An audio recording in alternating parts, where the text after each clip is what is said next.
If you have realized that your business is in need of a pivot, there is something that is off in your business, you are not feeling aligned, you're not feeling excited, you are dragging your feet trying to get through the steps that you know you need to do, or you're feeling super forced when you're trying to show up on Instagram or send an email to your list, or maybe you are just finding any excuse in the book to not do what you need to do, then that is a sign that it's time for a pivot in your business. And there are two kinds of pivots that you as a business owner can decide is right for you, and only you are going to be able to decide if your business is in need of one of these two pivot types. The first one is a small pivot, and this small pivot would be a tweak in your messaging, a tweak in your offer suite, or a tweak in the people that you're serving. So a good example of this would be if you are originally a family photographer but you want to switch into brand photography, or you create crochet stuffies and you're going to switch into teaching crochet lessons or supporting other crochet makers into succeeding at markets. Or maybe like in my business where I had the 8-week accelerator and then I took the same content and I switched it into a self-directed course format. Little tweaks like that maybe just make it easier for you to sell, easier for you to scale, easier on your capacity, energy level. Something that makes you more excited and makes a little bit more sense for where you are in your life and what your clientele needs. Now, it's also possible that you're going to need to go through a big pivot, and a big pivot involves essentially burning your current business to the ground and starting something completely fresh. So for me, this is when I switched from supporting teachers to supporting business owners. Completely different niche, had to start a new Instagram account, completely different business model. Could also be maybe originally you wanted to sell resources to teachers like I did, but then you realized that what you really want to do, like Taryn, is run cooking classes, or like Charlie, who originally was a home daycare provider and now she has pivoted into project management for business owners. So it's taking your existing skills, taking your passions, and going a completely different route than what you are already doing.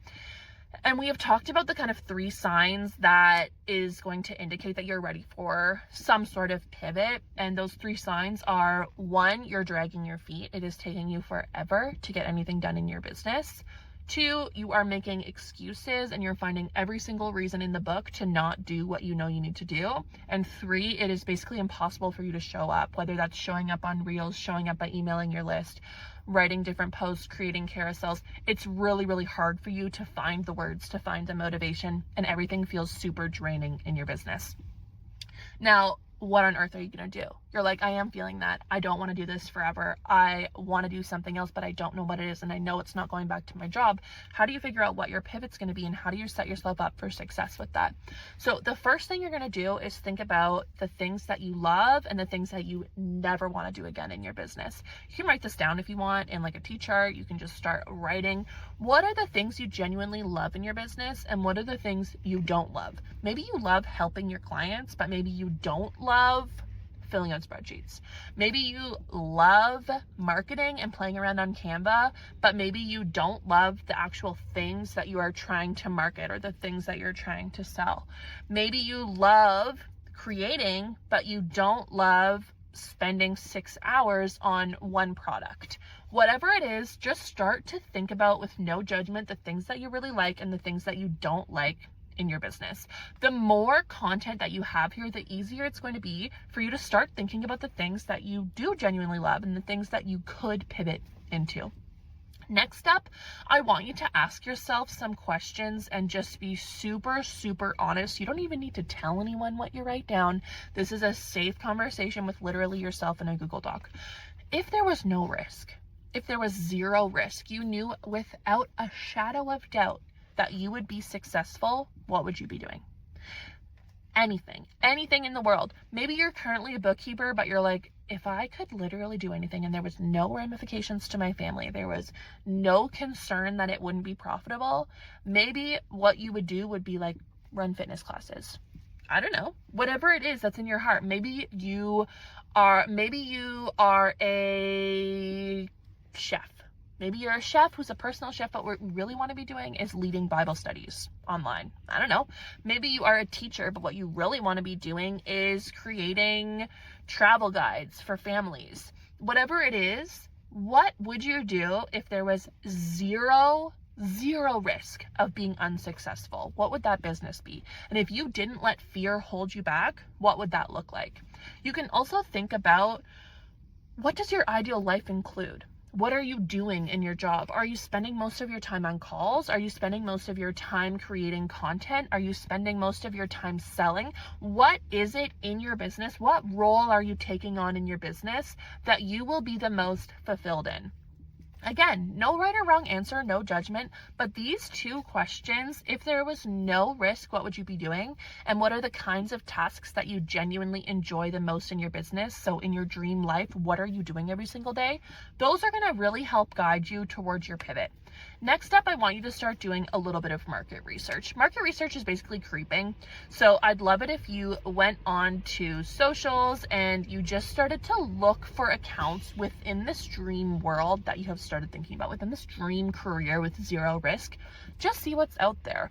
This is going to give you a little bit of proof of concept that this pipe dream that you have, that you almost feel like is too good to actually become a business, can become a business because other people are doing it.